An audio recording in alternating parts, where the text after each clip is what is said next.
And we are back for another episode of the Challenges of Change. And today we are going to be talking about loss. Not loss in the view of grief, but kind of more loss of investment, loss of energy, loss of perception, which is what all of this actually circles around, is our perception. So I recently read this book, Quit, Knowing the Power of When to Walk Away. And there's a lot of wisdom in it. But one of the key things that really stuck out with me is we kind of have this view when we're pursuing something in life that we've already invested however much time and energy, so we don't really want to change how we're going about something. Makes sense. I've experienced it myself. But what the book highlighted is when we're investing our time and energy in the wrong thing, the wrong relationship, the wrong career, the wrong pursuit, whatever that might be, we're also losing time and energy investing in the right thing. So, I could position it from my lens of, if I'm investing in creating a group course and I want it to work, but it's not working, I'm also losing time investing in the community. So, in every engagement and interaction that we have in life, there's always an exchange of time, energy, capacity. So if we look at it like that, we're always losing time or investment, even if it's investing in the one thing versus something we've already invested in. There's always a loss. So it's not as much about what we're losing as much as what's worth continuing to invest in and what's worth continuing to pursue. But here's where the challenge comes in, and there's more than one. There are a bunch of different biases and distortions that our brain pops up, which is a very primitive thing. It's very natural, but then we kind of become victims to it. So we're going to go over the top five that really distort how we lead ourselves and some of the challenges that that brings up. Let's do it. So the first one is loss aversion. Simply said, your brain is wired to hate losing more than it loves winning. What research shows is that the sting of losing something is about twice as powerful as the joy of gaining the same thing. And this is why losses feel heavier than winning feels in terms of uplifting. And if you take that even a step further, it has a lot to do with attachment. When we're losing something, there's an attachment around that as a perception of what we previously have had. So that could be like if you win $1,000, you think, wow, that's great, that's cool. But if you lose $1,000, it might feel like someone punched you in the gut and you might feel that for multiple days on end. So how does it show up in your life besides, those rare encounters where you're finding money on the streets? I mean, if you find $1,000, go you. But it can look like staying in a draining friendship or relationship because the thought of losing that person feels more unbearable, even though staying still comes at a cost to your own peace. And that can be a friendship or even in something like your career or even different like financial investments. It could even come with like holding on to your clothes, even though you never wear them, because getting rid of them feels like you're losing something, even though right now it's just clutter in your home. What's funny is we all do this to a certain degree. We keep stuff we think we're going to use, and then we don't end up using it. And it's because we have an attachment to it, and there's a perception of if I lose this, I will like there's a gap. I'm going to lose something. But are you, or are you going to create something? We have to get a little more cognitive in that. So this is just one of them. But how do you recognize it? How do you recognize when you're struggling with loss aversion?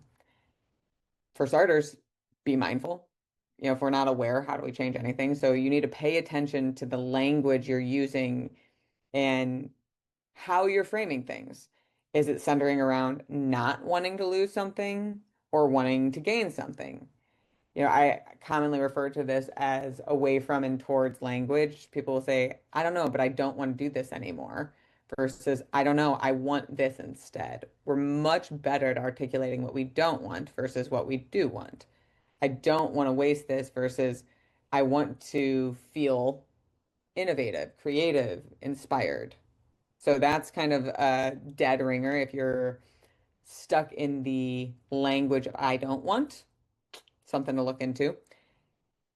But here's what I think is most interesting. By letting the unconscious aversion to loss play out, it robs us. It keeps us stuck in the same frustrations and the same mediocrity. We end up sacrificing better options because we're so busy trying to protect ourselves from the pain of losing one thing versus the other that we trade possibility for a perception of safety, but we don't even enjoy the safety. We're just frustrated by the moment, and it is what it is because that's better than what something else could be, is kind of how it presents. So that's loss aversion. So what I encourage you to do, take a moment, pause me, and think about it. Where do you notice yourself talking like this? Where do you notice yourself accepting kind of this blah, this stuckness, this mediocrity because you don't want to lose something that you've already invested in, and look at what you're losing on the other side already by not investing in something else, and then weigh that. But the next one is sure loss aversion. What is that? This is when you resist making a choice because it guarantees that you'll quote unquote take a hit, even if that hit is small and would stop bigger damage down the line. The brain hates when things are final, so it clings to hope, even when that hope might end up costing more in the long run than cutting your losses. So this might look like maybe you're selling a used car and someone offers you $2,000. And you think, but I wanted $2,500 for this. So you reject the offer and hang on to the car, even though the car keeps depreciating. And eventually it might only sell for 1,200. You're avoiding a sure loss of $500, but in the long run, you end up losing more. This one comes up a lot with the paradigm of suffering, which I've talked about previously, but just to summarize, the paradigm of suffering is easy short-term choices lead to hard long-term consequences, and hard short-term choices lead to easy long-term consequences. It's easiest applied when you think about it from a health lens. If you invest in your health, then you're less likely to have diseases down the line. But if you prioritize differently and you're not investing in moving your body, eating well, sleeping, etc., down the line, you're more likely to have the consequences of not only the financial demand, but like the pain of sickness, right? So the same thing is true with how we're thinking about letting go of something. So this is a perception of what we value it at and what we want to release it at. So this shows up for most people by refusing to end a failing business project because admitting that it's not working feels like a waste of time or feels like it's a bitter pill to swallow. Bitter swill. Let's go with that. Yeah. Or maybe you delay breaking up with someone because it would mean coming to terms with the reality that the relationship is done and admitting that it didn't work or failed. So this one really, really big with people who struggle with the fear of failure. So how do you recognize this? Well, once again, self-awareness. So notice if you're having an aversion to failing, but ask yourself, am I holding out? Am I not ready to commit to this or not ready to move forward because I'm trying to avoid a guaranteed loss, even if it's still technically bleeding? What makes me think it won't be a greater loss down the line? And that's where choosing your suffering actually can become quite helpful because what this actually robs you of is it keeps you in limbo and it kind of has this emotional tax that perpetuates itself. Instead of freeing up your energy, you just stay in situations that constantly drain you because you don't want the sting of a small loss. But everything in life, what goes up must come down, what goes down must come up. That's just how it works, right? Rolling hills. We're always losing certain things by investing in other things. It's just what we're attached to and the meaning we're associating with that specific loss percentage and how that connects to our identity. So by getting curious and asking ourselves questions, we can take a better holistic view of what we're actually losing with the different perceptions we're carrying. Next is the sunk cost effect. This is when you keep investing in something simply because you've already invested. That could be past effort, money, or time that has no bearing on whether something is still worth continuing to invest in. Your brain tricks you into thinking it's worth it because you've already invested in it. So that could look like buying a ticket to a movie and realizing 15 minutes in that it's terrible, but you stay anyways because you already purchased it. Or maybe you start a project and similar to the sunk cost effect, it feels like I've already invested in this. So, well, wait, no, this is the sunk cost effect. Similar to the sure loss aversion, they kind of play hand in hand. So it makes this one a little bit easier is I've already invested in this, so I don't want to pull back out because then I've already lost the investment. Well, if we're looking at like a project, like a work project, or even like a relationship, you're not losing time. You're learning in that time. You're creating memories, you're creating experiences. That's the value of life experience in a lot of ways. There's a wisdom with that. It's our attachment to the thing and then the story we tell ourselves about the thing that creates the perception of loss. So, how does this show up in your life? It could look like staying in a degree program or a master's program that you hate because you're already 2 years in and you just want to get through it. Just wanting to get through it, huge tagline of sunk cost. You might continue a job that's making you miserable because you've been here for 10 years already. This one actually comes up a lot with teachers in tenure where they already invested so much that they want to get what that status is. And that keeps them in this same mediocrity and kind of stuck irritation because otherwise they feel like what they invested already is a loss. Or maybe it's, eating food that you don't want because you've already ordered it. Being that I started in the health arena as a personal trainer, this one comes up all the time with people thinking about the money they invested in the food, needing to clean their plate because Clean Plate Club, right? Because they're starving kids and fill in the country that your parents told you. But ultimately, all of that's an investment. Investing in the calories, investing in the food, investing in the money, like all of it's an investment when we're talking about cost. So you recognize it largely by thinking about what you're attached to, what feels like you're going to lose. And does that even mean you appreciated what you were learning and gaining in the time? That one's definitely food for thought. But it typically sounds something like, but I've already spent that much money, invested this much time, done this much therapy with this person. Something like, but I've already done this. That's a huge tagline. And what it robs you of is your future. You're sacrificing what could be because you're chained to what already was. But that's where we have to lead ourselves with more intentionality to understand what is really worth it. And this actually reminds me of a story that with my dad, I was trying to decide when I should study abroad. Because if you went to IU, you know, but if you didn't, there's a bike race called Little Five, and it's like the party. You don't want to miss it. You get four throughout your college career. It's like a week of just so much fun. But most people, they study abroad the second semester of their junior year, but Little Five is the second semester. So I wanted to study abroad the first semester, but that means I would not see my best friends from college for an entire year. And I was like, well, that sucks. I don't really want that. And I remember we were driving down Lakeshore Drive in Chicago, and I was talking this out with my dad. And it's funny because he doesn't really remember this, but he said, Laura, once you make a decision, you aren't going to know what could be on the other side of it.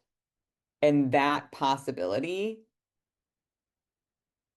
kind of made it easier for me because I was looking at, well, which of these would be better with no perception of either reality.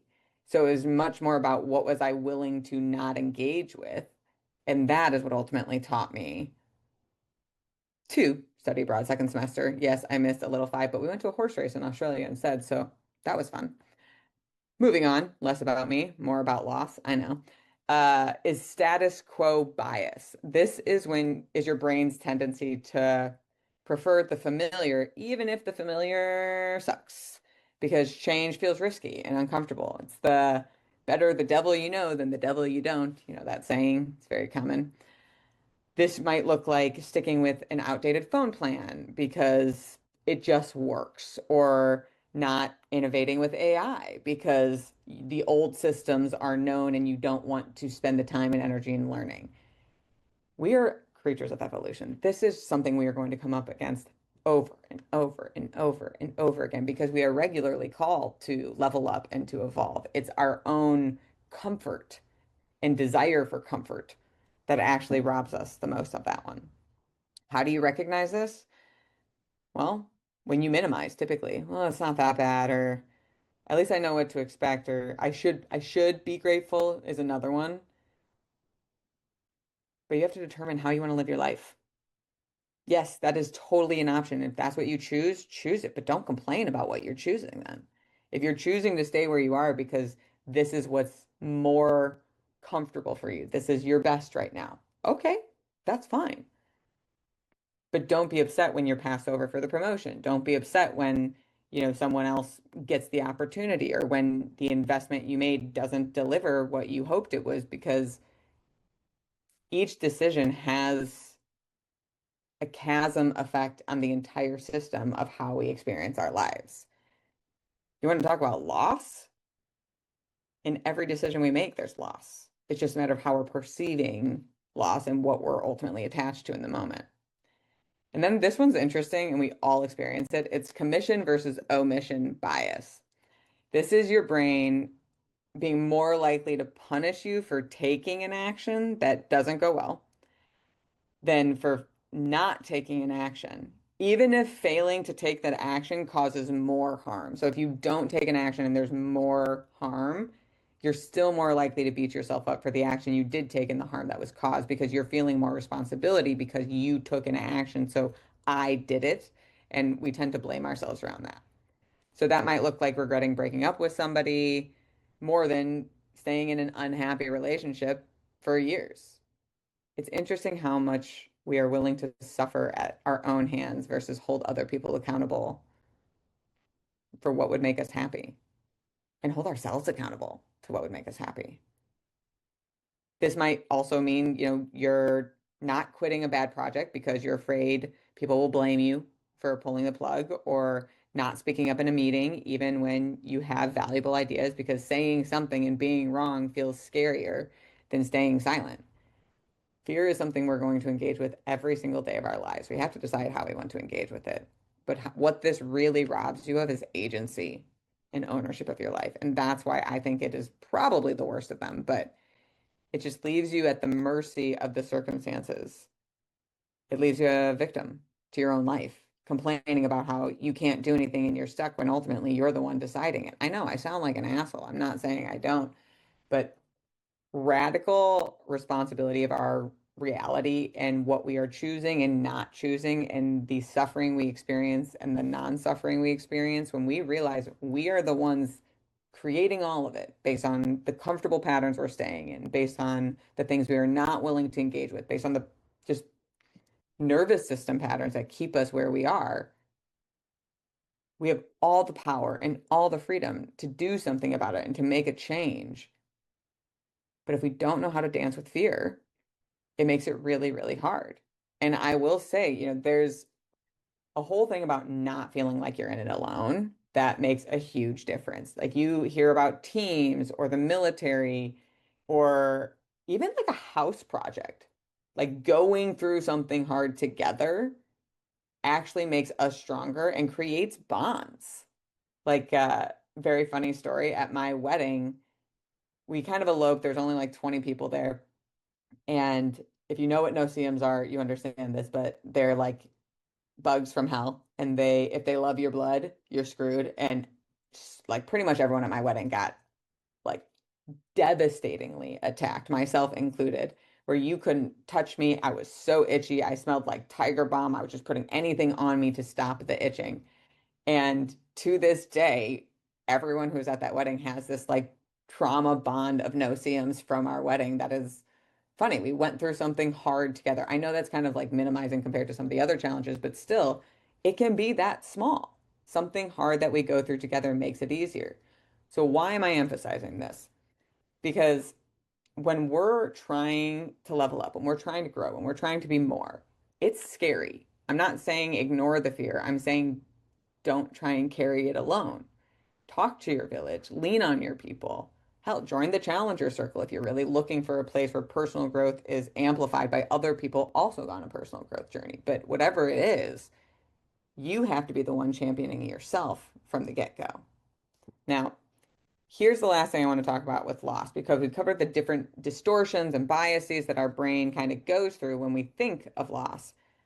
But one of the key things that stood out at me in the book was because this is happening in our brain where we're distorting our reality all the time, in order to like the only real way to like not fall into these traps is to create kill criteria, which ultimately that means specific things like if I experience this, I will get out. If this happens by this time, that means this is no longer for me and I will move on.